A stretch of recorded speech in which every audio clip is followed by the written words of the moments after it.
Hello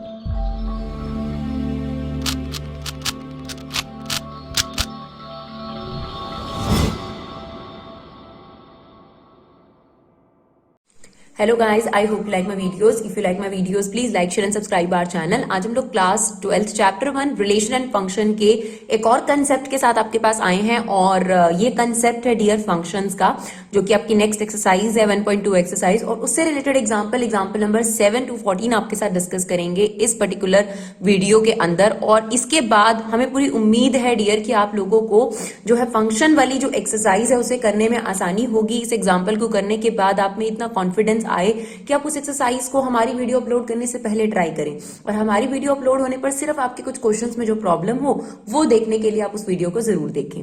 और अगर आप लोगों को वीडियो ये बेनिफिशियल लगे डियर, अगर आपको ये जरा सा भी बेनिफिशियल लगे तो प्लीज इसे जरूर शेयर करिएगा।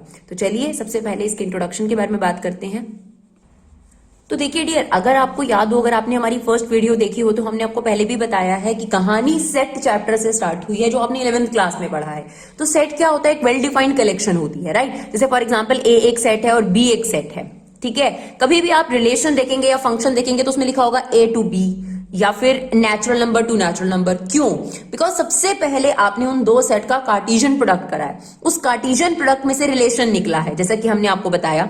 फिर रिलेशन में कुछ स्पेशल टाइप के सेट होते हैं जिनको आप फंक्शन बुलाते हैं, राइट। तो आपके पास ये दो सेट हैं। कार्टेशियन प्रोडक्ट क्या होता है? जब हम इन दो सेट्स का पेयर का मल्टीप्लीकेशन करते हैं, और सेट का मल्टीप्लीकेशन क्या होता है? ऑर्डर्ड पेयर बनते हैं। लाइक ए को बी से क्रॉस करना है तो हमारे पास पेयर बनेंगे 1 4 1 6, फिर इसका एलिमेंट लेंगे 2 4 2 6 एंड देन 3 4 3 6। ये हमारे पास कार्टेशियन प्रोडक्ट बनकर तैयार हो गया। अब हमने आपको रिलेशन बताया था, तो रिलेशन क्या होता है डियर? रिलेशन सबसेट होता है या इक्वल हो सकता है कार्टेशियन प्रोडक्ट के। यानी रिलेशन एक सेट होता है, उसमें पेयर्स आते हैं, लेकिन वो पेयर कहां से आते हैं? कार्टेशियन प्रोडक्ट में से ही उठकर आते हैं। क्लियर? तो रिलेशन आपके पास कार्टेशियन प्रोडक्ट का सबसेट होता है या फिर उसके बिल्कुल इक्वल भी हो सकता है, लेकिन कभी भी रिलेशन जो है वो कार्टेशियन प्रोडक्ट से बड़ा नहीं होता। हमेशा कार्टेशियन प्रोडक्ट में जो पेयर्स होते हैं उनके बीच में एक्स और वाई, अगर हम इन पेयर्स को समझ लें, उनके बीच में कोई ना कोई रिलेशन होता है। उस रिलेशन को डिफाइन कर दिया जाता है और फिर आपसे कुछ पेयर्स मांगे जाते हैं। That is what relation all about, right. इसके बाद अगर हम फंक्शन की बात करें तो फंक्शन क्या है? इन्हीं रिलेशन में कुछ स्पेशल टाइप के रिलेशन होते हैं, ठीक है। अब जैसे ये कार्टेशियन प्रोडक्ट है, इसके हम कितने टाइप के रिलेशंस बना सकते हैं? हमारे पास रिलेशन निकालने के फॉर्मूलाज होते हैं कि आप कितने नंबर ऑफ रिलेशंस निकाल सकते हैं। तो नंबर ऑफ रिलेशन निकालने का भी फॉर्मूला होता है डियर, जो आपने 11th क्लास में पढ़ा था कि नंबर ऑफ रिलेशन कितने बनाए जा सकते हैं। तो वो होता है 2 की power number of Cartesian product. यानी अगर आप देखिए इस कार्टेशियन प्रोडक्ट में कितने एलिमेंट्स हैं? 1 2 3 4 5 6। तो अगर आपसे पूछा जाए कि इसके कितने रिलेशन बनाए जा सकते हैं, तो इट्स 2 की पावर 6 64 रिलेशंस आप इसके बना सकते हैं, राइट। तो आपके पास रिलेशन जो है वो बहुत सारे बन सकते हैं। अब उन रिलेशन में से कुछ रिलेशन जो है वो फंक्शन कहलाएंगे, कुछ स्पेसिफिक रिलेशन फंक्शन कहलाएंगे। कब? जब डोमेन रिपीट ना हो। डोमेन क्या होता है? जो आपके पास इस पेयर में सबसे आगे जो नंबर लिखा होता है उसको बोलते हैं डोमेन। तो अगर डोमेन रिपीट ना हो तो उसको बोला जाता है कि वो रिलेशन जो है वो फंक्शन है, राइट। जैसे आपको एक एग्जांपल के थ्रू समझाते हैं। जैसे फॉर एग्जांपल हमारे पास कुछ रिलेशन है, जैसे आपके पास ये रिलेशन है 2, 1 3, 1 4, 2। ये रिलेशन है हमारे पास। ये जो रिलेशन है ये फंक्शन भी कहलाएगा। क्यों? इसमें जो डोमेन है वो आपको रिपीट नहीं मिलेगी। इसको डोमेन भी बोलते हैं, प्री इमेज भी बोलते हैं। डोमेन रिपीट नहीं होनी चाहिए। एक और एग्जांपल देखते हैं जिससे आपका आइडिया क्लियर हो जाएगा। For example 2, 1 2, 3 3, 5 4, 4। अब ये जो रिलेशन है ये फंक्शन नहीं है डियर। क्यों? आप देख सकते हैं जो डोमेन है वो रिपीट हो गई है। यानी 2 के साथ 1 भी कनेक्टेड है और 2 के साथ 3 भी कनेक्टेड है। यानी अगर आपको ऐसा नजर आ जाए, 1 to many वाला रिलेशन नजर आ जाए कि एक डिजिट है यानी डोमेन है, उसके 2 इमेजेस हैं, इनको इमेजेस या रेंज बोला जाता है। फर्स्ट वाली चीज को क्या बोलते हैं? डोमेन या फिर प्री इमेज। और जो सेकंड वाली चीज होती है आपके पास उसको बोला जाता है इमेज या फिर रेंज। तो बहुत क्लियर चीज है कि वो रिलेशन फंक्शन नहीं होता। जैसे मान लीजिए कोई भी रिलेशन है तो उसमें कितने नंबर ऑफ रिलेशन बन सकते हैं, हमने आपको फॉर्मूला बताया 2 की power number of a into B, यानी जितने कार्टेशियन प्रोडक्ट के अंदर पेयर्स हैं उनके नंबर्स को 2 की पावर कर दीजिए, आपको रिलेशन मिल जाएंगे। तो जितने भी रिलेशंस हैं आपने मान लीजिए वो सारे रिलेशंस बनाए, तो उन रिलेशन में फंक्शन होने के लिए ये फीचर है कि उन रिलेशन के अंदर तभी वो फंक्शन कहलाएगा जब डोमेन रिपीट ना हो, बिकॉज दिस इज रिलेशन, इसमें कोई डाउट नहीं है, ये भी रिलेशन है, किसी ने मना नहीं करा ये रिलेशन नहीं है, लेकिन ये वाला रिलेशन फंक्शन बन गया, लेकिन ये रिलेशन आपका फंक्शन नहीं हुआ सिर्फ एक ही वजह से कि जो इसकी डोमेन है वो रिपीट हो गई, राइट। तो आई होप आप लोगों को पूरी कहानी क्लियर हो गई हो कि ये रिलेशन फंक्शन चैप्टर, क्योंकि देखिए डियर, अगर आप मेरी वीडियोस देखेंगे और अगर आप उनका इंट्रोडक्शन देखेंगे तो मेरा फोकस क्या होता है कि जो चैप्टर है उसका मीनिंग हमें क्लियर होना चाहिए। चाहे हमने 10th की वीडियोस डाली है, चाहे हमने 11th की या 12th की, हमारा फोकस ये होता है कि सबसे पहले हमें चैप्टर का नाम जो हमें समझाना चाहता है वो हमें क्लियर होना चाहिए। लाइक परमुटेशन कॉम्बिनेशन चैप्टर है तो उसमें परमुटेशन का एग्जैक्ट मीनिंग क्या है, कॉम्बिनेशन का एग्जैक्ट मीनिंग क्या है, क्या फायदा होगा, जब तक हमें ये नहीं पता कोई फायदा नहीं है। तो अब अगर आप देखें तो यहां पर आपके पास पूरी कहानी हमें क्लियर है, सेट होता है, उनके बीच में सब्ट्रैक्शन आपने उस सेट चैप्टर में पढ़ा, कार्टेशियन प्रोडक्ट हमने पढ़ा, कार्टेशियन प्रोडक्ट में से कुछ पेयर आपस में रिलेटेड होते हैं तो उन पेयर को जब हम लेते हैं तो वो रिलेशन कहलाता है। रिलेशन में ही कुछ स्पेसिफिक रिलेशंस होते हैं जिनमें डोमेन रिपीट नहीं होती, उनको हम क्या बुलाते हैं, फंक्शंस बुलाते हैं, राइट। चलिए अब जैसे हमने रिलेशन में टाइप्स पढ़े थे उसी तरीके से फंक्शंस में भी हमारे पास टाइप है, उन्हें देख लेते हैं। सबसे पहला है 1-1 और इंजेक्टिव, ठीक है, इसको 1-1 भी बोलते हैं, इंजेक्टिव। 1-1 का मतलब क्या होता है डियर, अब देखिए यहां पर बार बार ये शब्द का इस्तेमाल करा जाएगा, प्लीज इसे ध्यान रखिएगा। जो फर्स्ट होगा वो डोमेन, फर्स्ट सेट, उसको हम प्री इमेज के नाम से भी बुलाते हैं, और जो आपके पास ये सेट है इसको कोडोमेन बुलाते हैं, ठीक है। और यहां पर जो लिंक हो जाएंगे, जो जुड़ जाएंगे, जो यूज हो जाएंगे, वो इमेज और रेंज कहलाते हैं। क्लियर है मेरी बात। देखिए अब 1-1 फंक्शन है, 1-1 का फंक्शन का मतलब होता है कि एक डोमेन का एक ही इमेज होना चाहिए, यानी एक डिजिट से ही कनेक्टेड होना चाहिए। जैसे फॉर एग्जांपल 1 को हमने बी से कनेक्ट कर दिया, 2 को हमने ए से कनेक्ट कर दिया, 3 को सी से कनेक्ट कर दिया और 4 को ई से कनेक्ट कर दिया।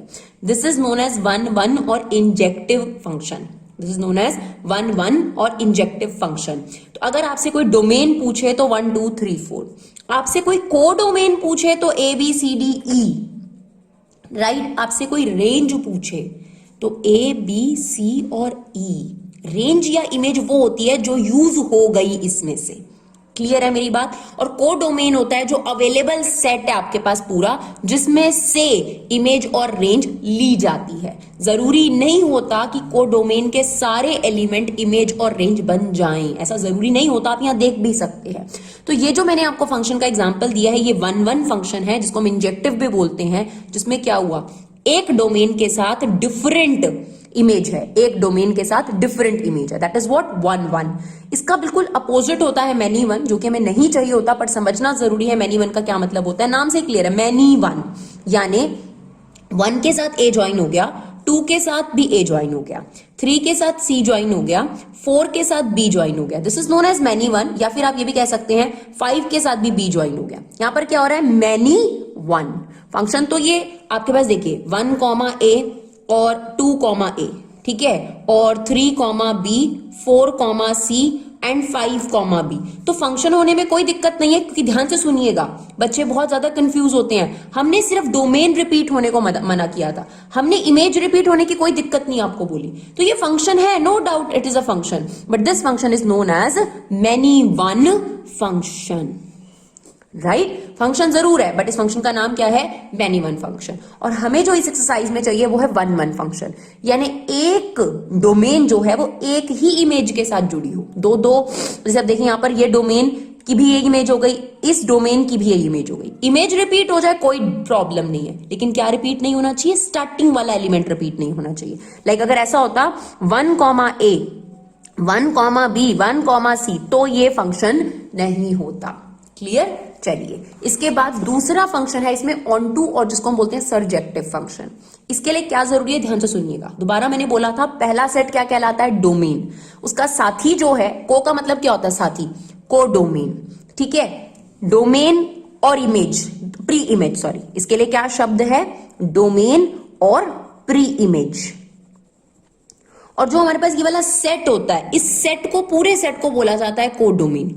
अब इसमें से जो एलिमेंट यूज हो जाएंगे उनको बोला जाता है इमेज और रेंज, जो यूज हो जाएंगे।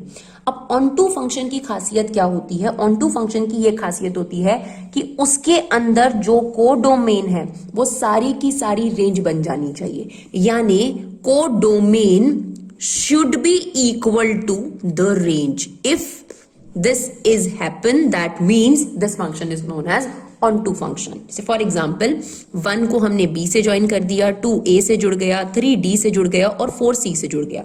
अब यहां पर जो आपके पास ये फंक्शन है ये एक परफेक्ट एग्जाम्पल है। ये 1 1 भी है क्योंकि एक डोमेन की डिफरेंट इमेज है, ठीक है ना। ऐसा नहीं है कि रिपीट हो रहा है, मैनी वन नहीं है, एक डोमेन है तो एक ही उसका इमेज है। दूसरी चीज, यहां पर जो पूरी कोडोमेन थी वो जुड़ गई और रेंज बन गई, तो ये आपके पास ऑन टू फंक्शन भी है। तो अगर हम इसकी बात करें तो ये 1 1 भी है और ऑन टू भी है। तो अगर कोई भी आपके पास ऐसा एग्जांपल हो जो फंक्शन 1 1 भी हो, ऑन टू भी हो, जिसको बोलते हैं हम इंजेक्टिव और इसको बोलते हैं सरजेक्टिव, तो उस फंक्शन को क्या बोला जाता है? बाइजेक्टिव, यानी वो 1 1 भी है और ऑन टू भी। इससे पहले जो हमने फर्स्ट एग्जांपल लिया था, डियर दिस वन, ये 1 1 जरूर था बट ये ऑन टू नहीं था। क्यों?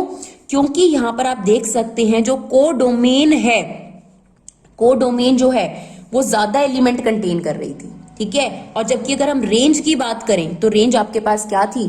छोटी थी। तो रेंज और कोडोमेन इक्वल नहीं है, इसलिए ये आपके पास ऑन टू फंक्शन नहीं है। तो आई होप डियर आपको जो इसका इंट्रोडक्शन है ये 1 1 ऑन टू क्या होता है वो समझ में आया हो।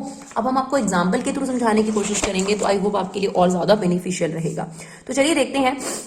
एग्जाम्पल नंबर 7 है, let A B the set of all 50 students of class 10th in a school, ठीक है। ए सेट में 50 स्टूडेंट्स हैं सिर्फ, ठीक है।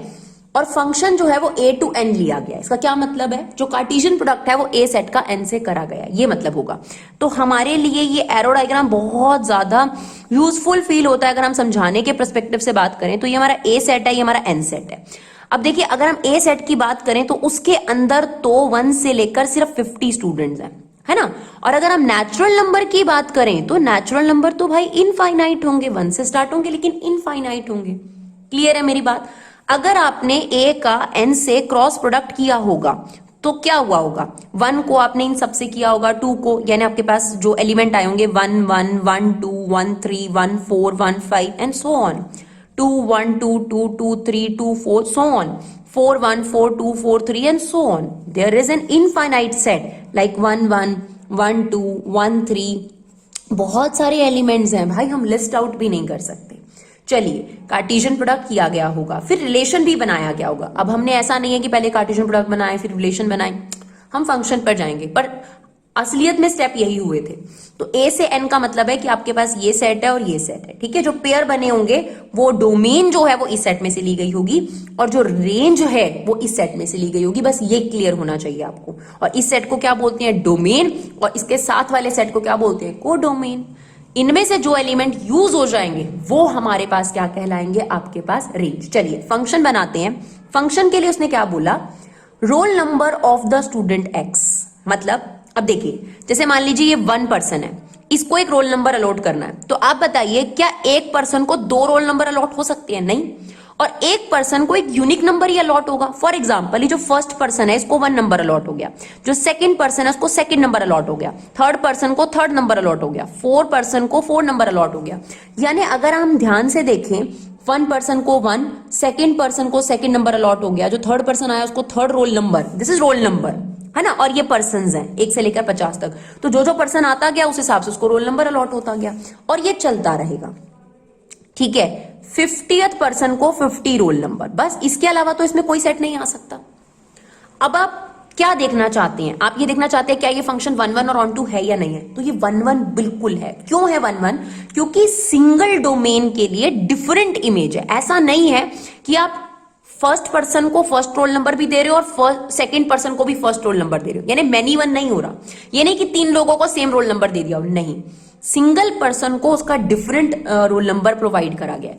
तो as unique roll number is provided या given to each student repeat नहीं होगी आपके पास, ठीक है ना, डोमेन रिपीट नहीं होगी, तो ये 1 1 फंक्शन हो गया आपके पास। Therefore given function is 1 1, right. इसमें कोई दो राय नहीं है कि गिवन फंक्शन हमारे पास 1 1 हो गया। अब बात करते हैं ऑन टू की। तो ऑन टू के लिए क्या जरूरी होता है कि को डोमेन के सारे एलिमेंट रेंज में आने चाहिए, तो ऐसा नहीं हुआ डियर। अगर आप बात करेंगे डोमेन सेट की, तो अगर मैं फंक्शन को देखकर डोमेन सेट बताऊं तो 1 से लेकर 50 तक है। और अगर मुझसे रेंज पूछी जाती है तो रेंज होता है जो सेकंड पे इस्तेमाल है, तो रेंज भी 1 से लेकर 50 तक ही है। अब अगर आप कोडोमेन सेट की बात करेंगे तो वो तो 1 से स्टार्ट हो रहा था, इनफाइनाइट सेट है, लेकिन आपके पास जो रेंज में इस्तेमाल हुआ है 1 से 50 तक ही इस्तेमाल हुआ है, क्योंकि 50 ही स्टूडेंट्स थे ना, तो 50 ही रोल नंबर यूज करोगे, है ना। तो आपके पास ये ऑन टू फंक्शन नहीं है। क्यों? यहां पर कोडोमेन इक्वल नहीं है रेंज के, बल्कि कोडोमेन बड़ी है यहां पर, ठीक है। यहां पर रेंज जो है वो बेसिकली क्या है, सबसेट है कोडोमेन का। Thereby आपके पास this function is not onto function, right. Prove करने का भी तरीका है, बट ये भी बेस्ट तरीका है अगर आपके पास थ्योरेटिकल समझना चाहें तो आप। I hope example number 7 is okay. चलिए एग्जाम्पल नंबर 8 की तरफ बढ़ते हैं। Show that function F natural number two natural number. इसका मतलब यही है डियर कि जो कार्टेशियन प्रोडक्ट है वो आपका नेचुरल नंबर से नेचुरल नंबर में करा गया होगा। तो चलिए सबसे पहले देखिए, मेरे लिए यही बेनिफिशियल रहता है कि मैं यहाँ पर एरो डायग्राम बना लूं, उसे समझने में थोड़ी आसानी होती है। ये नेचुरल नंबर का सेट हो गया हमारे पास, विच इज डोमेन, और ये हमारे पास कोड डोमेन। तो देखिए नेचुरल नंबर की कोई एंडिंग नहीं होती, राइट। नेचुरल नंबर की कोई एंडिंग नहीं है ना, ये एंडिंग नहीं है। अब देखिए इसने क्या कहा कि जो फंक्शन है उसमें क्या एलिमेंट लेने हैं आपने, function is twice of x. यानी अब जब हम फंक्शन बनाएंगे तो उसमें क्या क्या एलिमेंट आएंगे। अगर हम एक्स की वैल्यू 1 रखेंगे तो एफ एक्स का मतलब क्या होता है, वाई, है ना। तो ये सेट हमारा एक्स है और ये सेट हमारे पास वाई है। अगर हम एक्स की वैल्यू यहाँ 1 पुट करते हैं तो ये किससे ज्वाइन हो जाएगा, 2 से, यानी यहाँ पर एलिमेंट आ गया 1,2। अगर हम 2 पुट करते हैं तो ये किससे ज्वाइन हो गया, 4 से। अगर हम 3 ज्वाइन कर रखते हैं तो किससे रिलेट करेगा, 6 से। 4 पुट करेंगे तो 8 आएगा, 5 पुट करेंगे तो आपके पास 10 आएगा, इट्स गोइंग ऑन, राइट। क्या चीज आपको मेन देखनी होती है कि जो फंक्शन आपके पास गिवन है, क्या उसमें ऐसा दिख रहा है कि आपके पास एक जो डोमेन है उसके साथ सिंगल ही रेंज है, बिल्कुल सही है। अगर आप देखें तो 1 रखने पर 2 आएगा, 2 रखने पर 4 आएगा। ऐसा नहीं है कि 1 रखने पे भी 2 आ गया और 2 रखने पे भी 2 आ गया। यानी अगर आप एक नंबर रख रहे हैं एक्स की वैल्यू, तो वाई जो है वो डिफरेंट आ रहा है, यूनिक आ रही है आपके पास इमेज हमेशा। This is known as image, ठीक है। तो इमेज हमेशा आपके पास अलग आ रही है, यानी डिफरेंट डोमेन के लिए डिफरेंट इमेज है। तो ऐसे केस में ये फंक्शन आपके पास क्या हो गया, 1 1। देख के ही पता चल जाएगा आपको 1 1। ऑन टू ये बिल्कुल नहीं है, आप देख सकते हैं इसमें बहुत सारे एलिमेंट्स ऐसे हैं 1 3 5 जो बिल्कुल भी रेंज का पार्ट नहीं बन रहे। ऑन टू कब होता है, जब पूरी की पूरी जो को डोमेन है वो रेंज बन जाए, जो कि यहां बिल्कुल नहीं दिख रही, बल्कि रेंज छोटी है, को डोमेन आपके पास बड़ा है। That means this function is not onto. तो देखिए देखते ही आप जस्टिफाई कर सकते हैं कि 1 1 ऑन टू है। अब लिखना है, थोड़ा सा लिखकर बताते हैं। देखिए अब ये 1 1 है, तो 1 1 प्रूफ करने का एक तरीका भी होता है, आप स्टेटमेंट भी लिख लीजिए और वो बुक का जो तरीका है वो भी हम आपको बताते हैं। स्टेटमेंट में क्या आप लिखेंगे, as there is unique image, image मतलब रेंज, फॉर एवरी डोमेन, हर डोमेन के लिए एक अलग सी इमेज है। Thereby function is 1 1। और 1 1 प्रूव करने का एक और तरीका भी है। देखिए हमने x में कोई एलिमेंट पुट करा, फॉर एग्जाम्पल x1, तो हमारा रिजल्ट आएगा 2x1। हमने मान लीजिए यहां पर एक और डिफरेंट एलिमेंट पुट करा, जहां पर आपके पास हमने रखा, तो ये आ गया 2x2। ध्यान से सुनिएगा इस चीज को, जो कि एनसीईआरटी में मेंशन है। हमने एक एलिमेंट पुट करा x1, तो हमारा आंसर आएगा 2x1। हमने दूसरा एलिमेंट पुट करा x2 और हमारे पास ये आ गया 2x2। अब हमें इसको 1 1 प्रूव करना है। ये 1 1 प्रूव करने का एक तरीका है जो एनसीईआरटी में मेंशन है। तो देखिए अगर मैं ये लिख रही हूं कि fx1 का जो आंसर है वो fx2 के इक्वल है, यानी मैं ये कहना चाहती हूं कि x1 रखने पर और x2 रखने पर जो आंसर आया है दैट इज 2x1 और 2x2 वो इक्वल है, यानी मैं ये कहना चाहती हूं ये मेनी वन फंक्शन हो गया। तो आप देखिए 2x1 इक्वल टू 2x2, तो उसने जस्टिफाई कर दिया कि भाई देखो अगर ये दोनों आंसर इक्वल आए हैं तो ऐसा तभी होगा जब x1 और x2 दो अलग एलिमेंट नहीं थे, एक ही एलिमेंट था, सेम थे दोनों। यानी आपके पास ऐसा नहीं है कि 1 और 2 रखने पर आंसर सेम आया है, नहीं, उसने बोला 1 रखने पर भी आपका आंसर 3 आ रहा है और ये भी वही सेम चीज है, तो ये डिफरेंट है ही नहीं। अगर ऐसा होता 1 रखने पर 3 आता और 2 रखने पर 3 आता तो ये 1 1 फंक्शन होता ही नहीं, ये क्या हो जाता, मैनी वन फंक्शन हो जाता। तो यहां पर जस्टिफिकेशन ये है कि मान लीजिए हमने एक x1 एलिमेंट रखा जिसे 2x1 आंसर आया, फिर हमने x2 एलिमेंट रखा जिसे 2x2 एलिमेंट आया।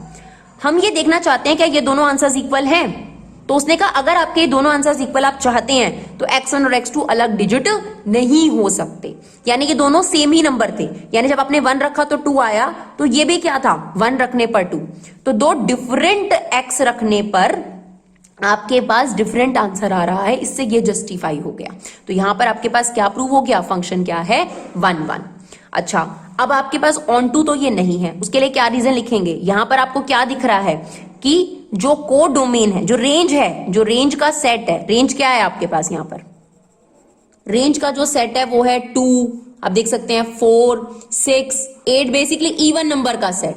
और अगर आप देखें आपके पास कोडोमेन नेचुरल नंबर का सेट है, तो जो रेंज है वो सबसेट है कोडोमेन की, यहां पर छोटा है उससे, इक्वल नहीं है, thereby function is not onto function, यही हमें शो भी करना था, राइट। चलिए अगले एग्जांपल की तरफ बढ़ते हैं, example number 9, prove that function r to r, मतलब real number to real number, is 1 1 and onto. तो अब इसका क्या मतलब है, हमारे पास जो डोमेन है वो रियल नंबर की है, और जो कोडोमेन है वो भी हमारे पास क्या है डियर, रियल नंबर की है। ये हमारी डोमेन और ये हमारी कोडोमेन, यहां से x पता चलता है, यहां से y। चलो देखते हैं फंक्शन में क्या एलिमेंट आते हैं। अगर हमें ये देखना है 1 1, देखिए अगर हम यहां पर 0 रखते हैं तो हमारा आंसर आ जाएगा 0, है ना, और अगर हम यहाँ 1 रखते हैं तो ये ज्वाइन हो जाएगा 2 के साथ, अगर हम -1 रखते हैं तो ये ज्वाइन हो जाएगा -2 के साथ। बहुत सारे एलिमेंट्स है रियल नंबर में, तो बहुत सारे एलिमेंट्स होते हैं। अगर हम यहाँ पर √3 रखें तो ये आ जाएगा 2√3, अगर हम यहाँ 1/2 रखें तो ये आ रहा है 1। यानी हर बार आप देख सकते हैं एक डिफरेंट डोमेन के लिए डिफरेंट ही इमेज आ रही है, ऐसा नहीं हो रहा कि इमेज रिपीट हो रही हो, ऐसा नहीं हो रहा कि आपने यहां पर 2 नंबर रखे और सेम आंसर आ गया हो, नहीं। तो यहां पर हर बार अगर हम डिफरेंट x रख रहे हैं तो जो हमारा y है वो भी एक अलग नंबर आ रहा है, और ये इस बात का क्लू होता है कि आपके पास क्या है, 1 1 फंक्शन। बात करते हैं ऑन टू की। ऑन टू तब होता है डियर जब आपके पास जो कोड डोमेन है वो पूरी की पूरी रेंज बन जाए। तो यहां पर ऐसा बिल्कुल पॉसिबल है, यहां पर हर एलिमेंट यूटिलाइज होगा, कोई ऐसा एलिमेंट नहीं, आप देख सकते हैं रूट वाले भी एलिमेंट आ गए, 1 भी आ गया। इवन अगर मैं यहां पर क्या कहते हैं, अगर कोई भी और एलिमेंट रख के देखूं, जैसे फॉर एग्जाम्पल अगर आप यहां पर फॉर एग्जाम्पल 1/4 पुट करते हैं तो यहां से 1/2 भी एग्जॉस्ट हो जाएगा। मतलब यहां पर आप देखिए 0 भी आपकी रेंज में आ गया, नेगेटिव नंबर जो को डोमेन में थे वो भी आपकी रेंज में आ गया, रूट वाले भी आ गए, फ्रैक्शन भी आ गया। तो एक तरीके से सारी जो रियल नंबर की को डोमेन है वो हमारी रेंज बन रही है। तो आप देख सकते हैं यहां पर अगर हम फंक्शन की बात करें तो 0 0 भी आ रहा है, 1 2 भी आ रहा है, -1 रखने पर -2 आ रहा है, √3 रखने पर 2√3 आ रहा है, 1/2 रखने पर 1 आ रहा है, 1/4 रखने पर 1/2 आ रहा है। तो दिखने में तो आप ये बात वेरीफाइड कर सकते हैं कि यहाँ पर हर एलिमेंट जो है वो आपके पास यूटिलाइज हो रहा है। तो आपके पास ये 1 1 है, ऑन टू भी हो गया, आप इसको देख के ही एनालाइज कर सकते थे। अब बारी आती है प्रेजेंटेशन की। तो 1 1 के लिए आप क्या लिखेंगे कि हर डोमेन के लिए आपके पास डिफरेंट इमेज है, हर यूनिक डोमेन के लिए आपके पास यूनिक इमेज है। तो as there is unique image, image मतलब रेंज, यूनिक इमेज या range for every domain, thereby function is 1 1। अब इसको प्रूव करने का भी हमारे पास तरीका है। अगर मान लीजिए हमने इसमें कोई x1 एलिमेंट रखा, ठीक है, जो इससे हमारे पास 2x1 आया, फिर हमने इसमें कोई x2 एलिमेंट रखा जिसको मान रहे हैं कि वो अलग है, तो हमारा आंसर 2x2 आ गया। और हम ये कहना चाह रहे हैं कि x1 रखने पर और x2 रखने पर हमारा आंसर सेम आया है, x1 रखने पर और x2 रखने पर हमारा आंसर सेम आया है, यानी हमारी इमेज सेम आई है, यानी हम दिखाना चाहते हैं कि ये मैनी वन है। तो उसने कहा अगर fx1 fx2 के इक्वल है, दैट मीन्स 2x1 2x2 के इक्वल है। तो उसने कहा एक बात समझ लेना कि x1 और x2 दो अलग नंबर नहीं है, बल्कि वो एक ही नंबर था। x1 और x2 आपस में क्या थे? इक्वल थे। यानी अगर आप सेम नंबर रखोगे तभी सेम आंसर आएगा। अगर आपने x1 x2 से डिफरेंट नंबर रखा तो आपके पास डिफरेंट आंसर्स ही आएंगे। और अगर ऐसा हो दो डिफरेंट नंबर रखने पर दो डिफरेंट आंसर्स आए तो वो क्या कहलाता है? 1 1। तो एक हमने स्टेटमेंट से प्रूव कर दिया, एक हमने बुक का एनसीईआरटी का तरीका भी दिखा दिया आपको। ठीक है, तो टीचर को कोई दिक्कत भी नहीं होगी कि दोनों तरीके दिखा दिए। अब बात करते हैं ऑन टू की।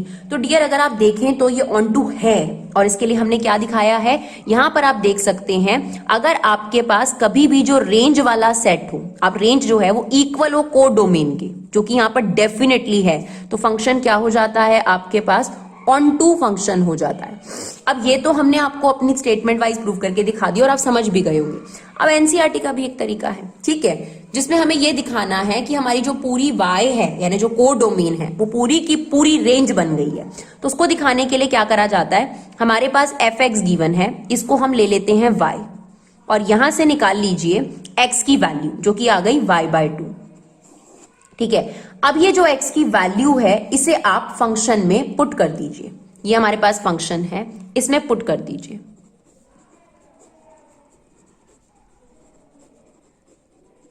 आप देख सकते हैं ये y के इक्वल आ गया। What does it mean? इसका मतलब ये हुआ कि जितने भी आपने डोमेन पुट करे सबके सब y के इक्वल आ गए। जितने भी आपने डोमेन पुट करे वो सबके सब y के इक्वल आ गए। इसका मतलब पूरा जो y है आपके पास, पूरा जो y है आपके पास को डोमेन है, वो रेंज के इक्वल हो गया।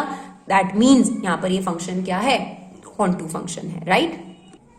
चलिए नेक्स्ट एग्जाम्पल की तरफ बढ़ते हैं। Example number 10, show that function natural number two natural number given that f1 रखने पर और f2 रखने पर बनाया है। फंक्शन आपको ये दे रखा है और x की वैल्यू बोली गई है 2 से बड़ी है, तो कहता है is onto but not 1 1। ठीक है जी, चलिए देख लेते हैं। आपके पास ये हमारे पास एरो डायग्राम, नेचुरल नंबर से नेचुरल नंबर, फंक्शन हमारे पास यही है natural number two natural number, और x और y यहां से आ गया। तो उसने खुद ही फंक्शन में बोल दिया है कि जब 1 रखा था तब भी हमारा आंसर 1 आया, हमने 2 रखा तब भी हमारा आंसर 1 आया, और बाकी कह रहा है कि आप अगर 2 से बड़ी वैल्यूज रखते हैं तो ये फंक्शन है। तो ठीक है, 2 से बड़ी वैल्यूज जैसे कि 3 रखी हमने, अगर हम यहाँ 3 रख रहे हैं तो ये फंक्शन 2 से ज्वाइन हो रहा है। अगर हम 4 रख रहे हैं तो ये आपके पास 3 आ रहा है, and it's going on, right? अब बात आती है, हमें ये देखना है क्या ये फंक्शन 1 1 है? तो बिल्कुल नहीं है। आप देखिए स्टार्टिंग में ही आपको पता चल गया। अगर आप इस फंक्शन को इंक्लूड करते हैं तो ये आ गया 1 1 2 1 1 1 2 1 3 3 2 देन 4 3 एंड सो ऑन। तो आप देख सकते हैं this is a many one function, this is not 1 1 function. यहां पर आपके पास एक आपने जब इमेज रखी 1 है ना, तो आपके पास 1 आंसर आ गया, दूसरे पर भी आपका सेम आंसर आ गया, तो ये 1 1 बिल्कुल भी नहीं है, राइट? तो हम क्या लिखेंगे? As 1 is pre image for 2 different images 1 and 2, thereby this is not 1 1 फंक्शन, राइट? ऐसा तो हमें क्वेश्चन में हिंट मिल गया था।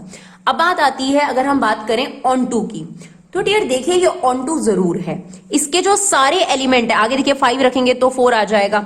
कई बच्चों का ये मानना है कि मैम देखिए यहां पर हमने 1 को 1 से ज्वाइन कर दिया, 2 को भी 1 से ज्वाइन कर दिया, 3 को हम 2 से कर रहे हैं, 4 को 3 से कर रहे हैं, तो नहीं यहां पर ना एक एलिमेंट रह जाएगा, है ना? ऐसा हमारे दिमाग में आता है कि यहां पर ना एक एलिमेंट रह जाएगा।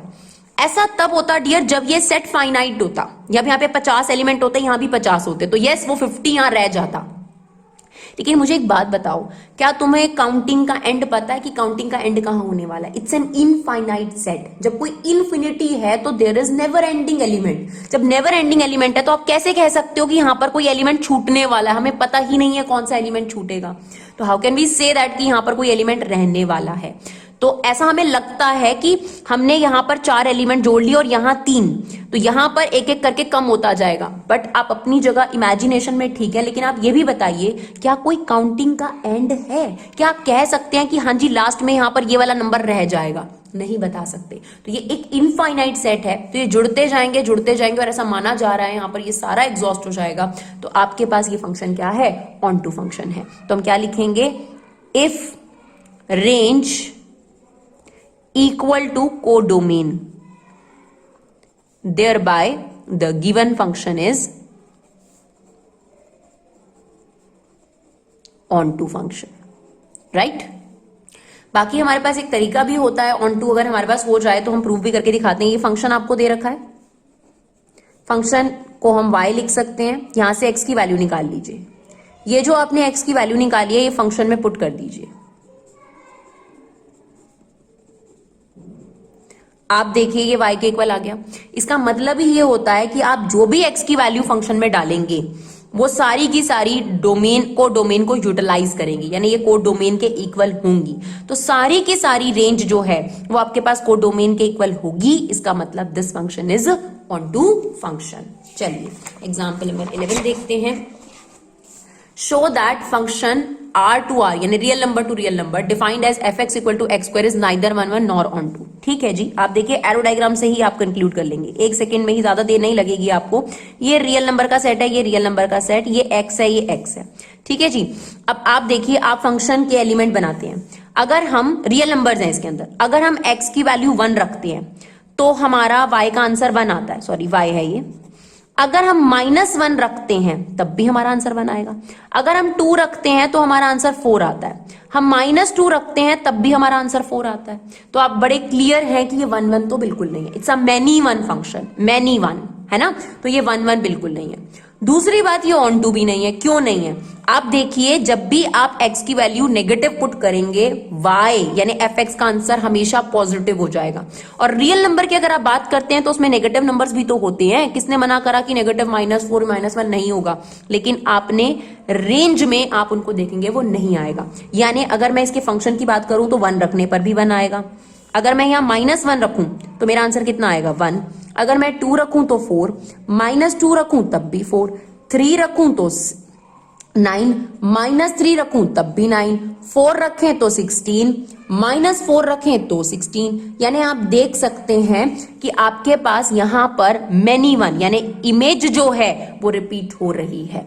तो एज इमेज इज रिपीटेड,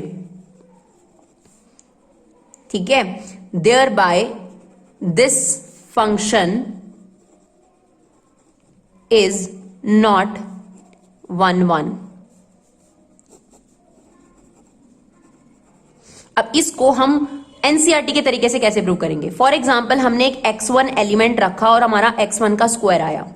हमने एक दूसरा एलिमेंट रखा और x2 का स्क्वायर आया, और हम ये कह रहे हैं कि यार ये दोनों आंसर ना सेम आए हैं, ऐसा हम कह रहे हैं। तो अब यहां पर क्या होगा डियर, आपके पास जब ये स्क्वायर इस पे स्क्वायर रूट जाएगा तो ये +-x2 आ गया। इसका मतलब क्या हुआ कि आपके पास जो x1 है वो x2 के भी इक्वल हो सकता है और x1 जो है वो -x2 के भी इक्वल हो गया। तो यहां पर सिर्फ ये वाली बात होती तो 1 1 होता ना। अगर ये नेगेटिव वाले के भी इक्वल हो गया तो इसका मतलब ये दोनों तो डिफरेंट नंबर्स हुए ना। अब देखिए कोई भी नंबर अपने नेगेटिव का इक्वल होता है या अपोजिट होता है? अलग होता है। अगर हम 5 हम कह रहे हैं x2 इज 5 और x1 is -5, both are different numbers. तो इसका मतलब अगर हम बात करें x2 की और अगर हम बात करें x1 की, तो x1 x2 का नेगेटिव नंबर है। यानी अगर हम ये 5 रख रहे हैं तो ये -5 आ रहा है, अगर हम ये 4 रख रहे हैं तो ये -4 आ रहा है।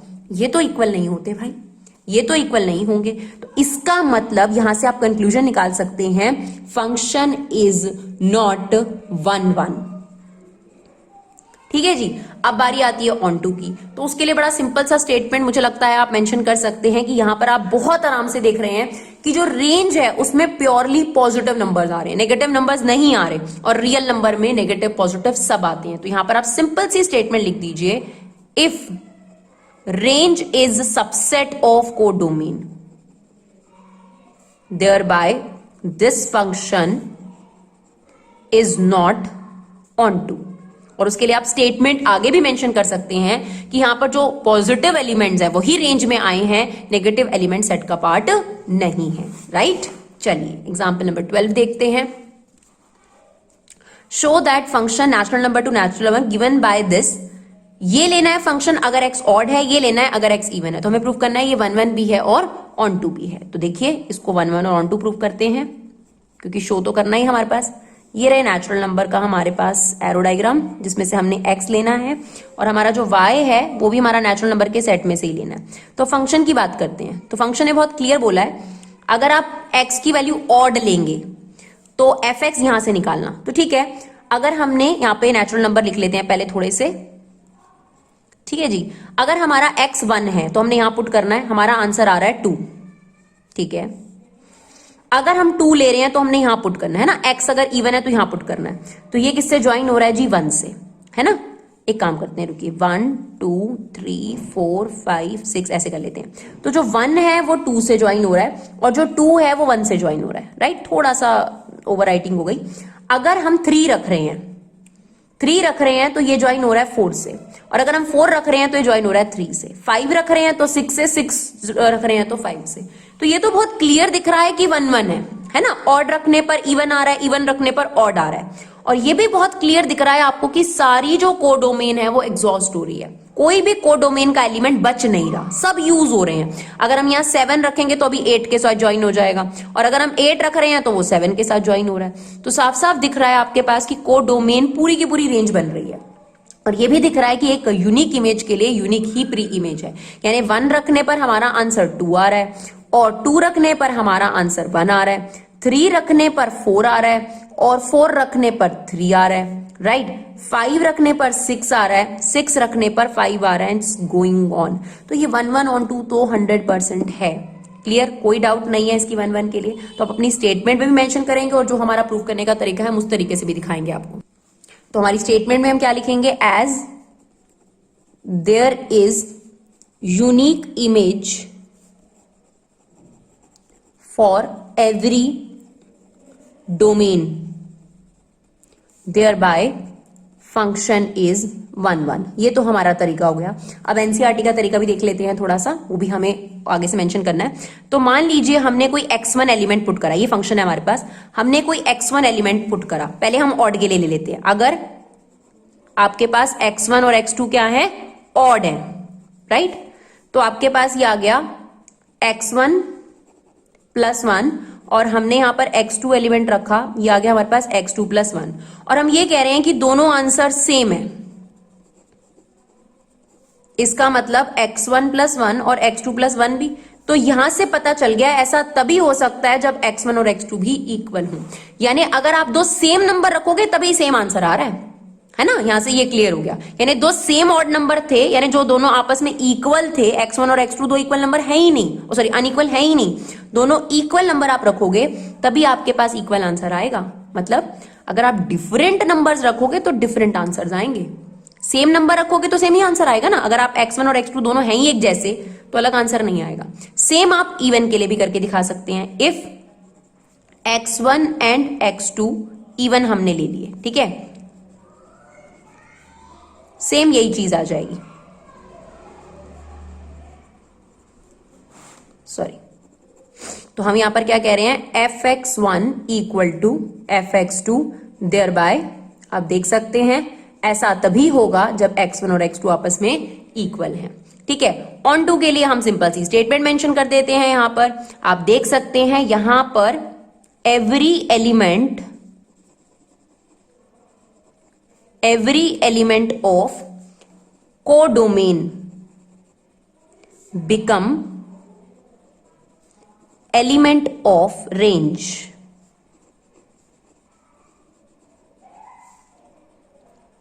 मतलब आपके पास यहां जो रेंज वाला सेट है that is equal to codomain, thereby function is onto function, right. चलिए एग्जाम्पल नंबर 13 देखते हैं। देखिए डियर, हमें इसमें क्या शो करना है, एक तरीके से ये थ्योरम टाइप ही है। Show that an onto function is always 1 1। मतलब अगर आपके पास कोई ऑन टू फंक्शन है तो वो हमेशा 1 1 होता है, ठीक है, ये कहना चाहता है। तो हम ना इसका कॉन्ट्राडिक्शन ले लेते हैं। अगर कॉन्ट्राडिक्शन फॉल्स प्रूव हो जाएगा तो ऑटोमेटिकली हमारी बात ट्रू प्रूव हो जाएगी। तो हमारे पास एक सेट दे रखा है, फॉर एग्जाम्पल से ए ले लेते हैं 1 2 3, है ना, और ये 1 2 3। तो अब ऑन टू फंक्शन क्या होता है? ऑन टू फंक्शन होता है जिसकी पूरी की पूरी कोडोमेन यूटिलाइज हो जाए, ठीक है। अब क्योंकि हमें प्रूव करना है कि ऑन टू फंक्शन हमेशा 1 1 होता है ना। चलो हम एक बार ये मान लेते हैं कि ये 1 1 फंक्शन नहीं है थोड़ी देर के लिए। अगर ये 1 1 नहीं है तो 1 को भी हमने 1 के साथ ज्वाइन कर दिया, 2 को भी हमने 1 के साथ ज्वाइन कर दिया, है कि नहीं? हमने क्या लेट करा? The given function is not 1 1, many 1 है, यानी 1 को 1 के साथ, 2 को 1 के साथ। अब हमारे पास यहाँ एक एलिमेंट बचा, उसको या तो आप 3 के साथ ज्वाइन करोगे या 2 के साथ ज्वाइन करोगे, राइट? अगर आप 2 के साथ ज्वाइन करोगे तब भी यहां पर एक एलिमेंट रह जाएगा, दैट मीन्स ये ऑन टू नहीं हो पाएगा, नॉट ऑन टू ना। अगर आप 1 1 नहीं लेके चलते एक बार को, तो आप ये देखिए आपने कहा मेनी 1 है, ठीक है। हम यही करते हैं ना जब हमने इरैशनल प्रूफ करना था, अगर आपको याद हो, हमने 10th क्लास में भी √3 को रैशनल मान लिया था, बिल्कुल वही चीज है। हमें ये प्रूव करना है कि ऑन टू फंक्शन हमेशा 1 1 होता है। तो हमने क्या करा, चलो एक काम करते हैं, ये ऑन टू है लेकिन हम इसको 1 1 नहीं लेके चलते। तो 1 1 नहीं होगा तो 1 को 1 के साथ जोड़ दिया, 2 को 1 के साथ। अब हमारे पास ये सिंगल एलिमेंट है, इसको अगर हम 2 के साथ जोड़ेंगे तब भी एक एलिमेंट बच जाएगा, दैट मीन्स ऑन टू नहीं हो पाएगा। और अगर हम 3 को 3 के साथ जोड़ेंगे तब भी ऑन टू नहीं हो पाएगा। तो अगर हमने अपनी गिवन स्टेटमेंट ऐसे ली कि ये 1 1 फंक्शन नहीं है, तो ये ऑन टू भी नहीं हो पा रहा, जिससे हमें ये कंक्लूजन मिल गया कि अगर आप ये चाहते हैं कि कोई ऑन टू फंक्शन बने, जैसा कि हमें गिवन है यहां पर कि ये एक ऑन टू फंक्शन है, तो उसके लिए 1 1 होना भी जरूरी है, राइट? अब आप देख सकते हैं this is 1 1 as well as onto. तो यहां पर आप ये कह सकते हैं thereby an onto function is always 1 1, right? अब आप देखिए यहां पर अगर इस सेट की बात करी जाए जो हमें गिवन सेट है, एग्जाम्पल नंबर 14 में 1 2 3 1 2 3, हमें कह रहा है ये 1 1 फंक्शन हमें शो करना है, ये ऑन टू है। अच्छा 1 1 अगर हम इसको मान के चलें तो यहां पर एक डोमेन के साथ एक इमेज तो ज्वाइन होनी पड़ेगी। जैसे मान लीजिए 1 को 2 के साथ कर दिया, 2 को 3 के साथ कर दिया और 3 को 1 के साथ। तो आप खुद देख सकते हैं डियर कि यहां पर अगर आप 1 1 फंक्शन की बात को मान के चलते हैं तो यहां पर ये डेफिनेटली ऑन टू है, क्योंकि इसके सारे जो एलिमेंट हैं वो आपके पास रेंज बन गए, राइट? तो आई होप डियर आप लोगों को ये एग्जाम्पल अच्छे लगे हों और आप लोगों को समझ भी आया हो। शायद अब मैं ऐसी वीडियोस बनाने लगी हूँ जो थोड़ी सी लेंदी है, नहीं तो मेरी कोशिश यही रहती थी कि मैं कम से कम टाइम में आपके पास वीडियोस लेकर आऊं। पर मुझे लगा कि जो एग्जाम्पल और कंसेप्ट पार्ट है वो थोड़ा सा हम आपको रिटर्न वर्क में कर दिखाएं। बाकी हम लोग यही कोशिश करते हैं कि आपका कम टाइम में ज्यादा से ज्यादा काम हो सके, इसलिए हम ऑलरेडी लिख कर आते हैं। अपने अपने व्यूज होते हैं, कई लोग कुछ बैड व्यूज भी मेंशन करते हैं, वो उनका अपना पर्सपेक्टिव है। चलिए डियर आप लोग जो भी सपोर्ट करते हैं उनका बहुत बहुत दिल से धन्यवाद, क्योंकि उन्हीं लोगों की वजह से हमारा फिर से मन करता है, मोटिवेशन मिलता है कि हमें वीडियोस अपलोड करते रहना चाहिए। Thank you so much guys for love and support, keep supporting Vibha classes.